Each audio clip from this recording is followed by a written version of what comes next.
Aksi sekumpulan emak-emak dorong angkot warna kuning viral di media sosial. Sebuah video yang memperlihatkan aksi heroik para emak-emak menjadi viral di media sosial. Bagaimana tidak sekumpulan emak-emak mendorong angkot. Momen tersebut dibagikan oleh akun Instagram @makassarinfo. Video yang memperlihatkan aksi emak-emak mendorong angkot ini direkam oleh salah seorang pengendara mobil yang melintas.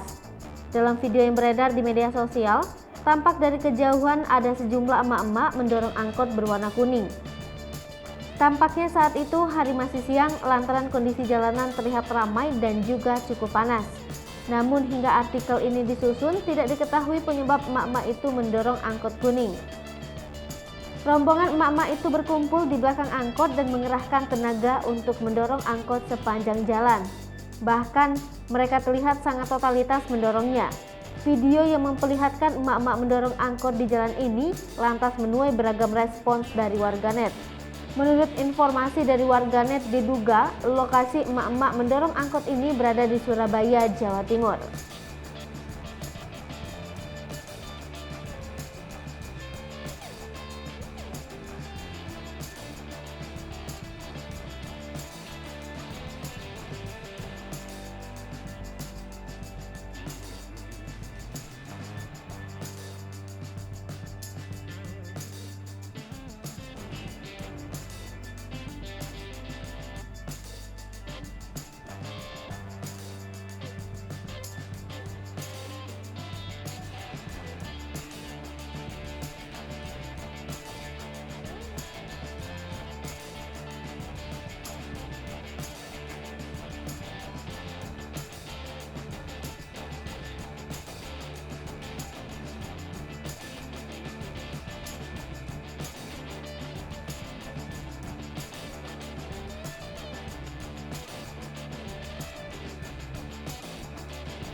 Sahabat Lipopo TV, jangan lupa komen, like, dan subscribe, serta tonton terus berita-berita terupdate lainnya